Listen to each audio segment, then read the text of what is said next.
Now the surah of the day of Yawm al-Jum'ah, as we mentioned, the preference of the day of Jum'ah is none other than Surah Al-Kahf, the 18th surah that we're going to go through, because especially if the day of judgment is going to be on a Friday, and likewise many of the major signs which occur, I mentioned inside, some of the major signs, I mentioned inside Surah Al-Kahf as well. For example, the most major sign is Khuruj al-Dajjal, the coming out of Ad-Dajjal. And inshallah we'll talk in the second part about the topic of Ad-Dajjal.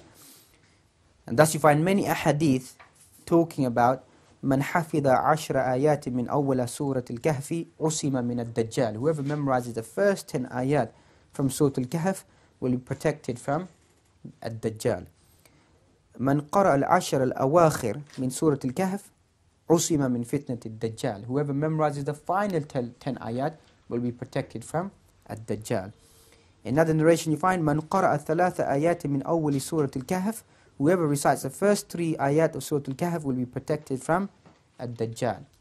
So here some of the ulama say, here you find the first 10, and then you find the final 10. So some of them say, you may as well memorize the whole of the surah. So that way you've got the first 10, and you've got the final 10 as well, or the least that one can do is memorize the first 10, and then memorize the last 10. And a protection for 8 days for every type of fitna. As you find, من قرأ الكهف يوم الجمعة فهو معصوم إلى ثمانية أيام من كل فتنة تكون فإن خرج الدجال عصم منه. Whoever recites any Surah Al-Kahf on the day of Yawm al-Jum'ah, that person will be protected for 8 days from every type of fitna, calamity.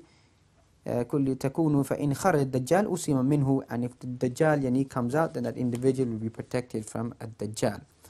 Also another narration that you find, there is some statements of the ulama about these ahadith, about the authenticity of them, but we'll come to those which are more authentic.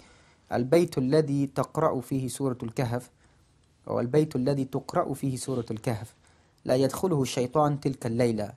The home in which Surah Al-Kahf is recited on Yawm al-Jum'ah, on that night shaitan will not enter into that home. But as I mentioned, in some of these ahadith, they need to be referred back and checked into greater detail.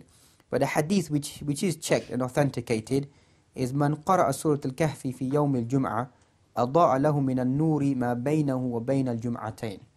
Whoever reads Surah Al-Kahf on the day of Yawm al-Jum'ah, a light will spread for that individual ما بينه وبين الجمعتين, between that Friday and the following Friday.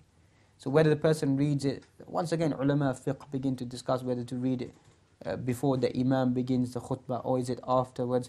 But the safest opinion is any time on Yawm al-Jum'ah, the person before the sun sets, the person should try their best to read Surah Al-Kahf. Another hadith that we find, من قرأ سورة الكهف كما نزلت كانت له نورا يوم القيامة من مقامه إلى مكة. When I first read this hadith, I couldn't find authenticity, but alhamdulillah later discovered the authenticity of this hadith.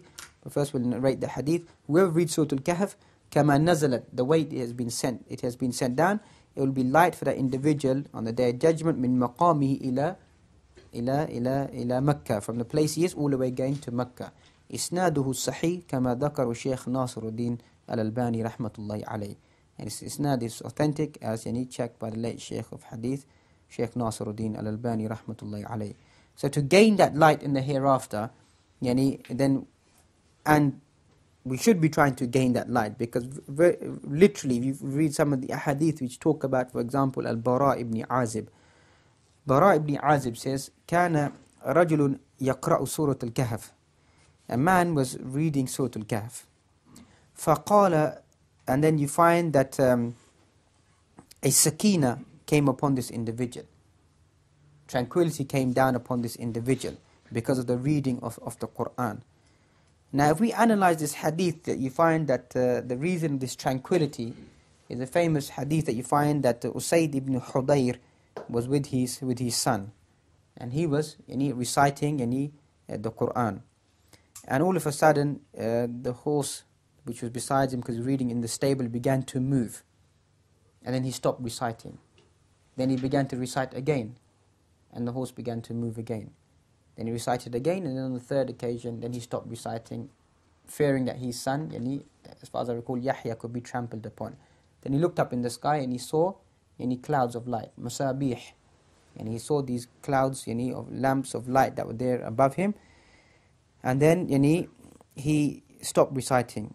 And then when he told this to the Prophet Muhammad sallallahu alaihi wasallam, he said that tilka sakina tanzilu inda al-Quran. That is the tranquility that is brought down when the Quran is recited.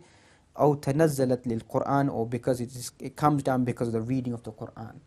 So here you find the tranquility and the peace in general of the recitation of the Quran, and in the recitation of Surah Al-Kahf as well. Tranquility from the heavens, that the light stems and it flows out of that individual. And thus you find that the light will flow from whichever direction, because the whole surah is called Surah Al-Kahf. And from that small location you find, look how much nur begins to disseminate from this surah, that it begins to shine everywhere.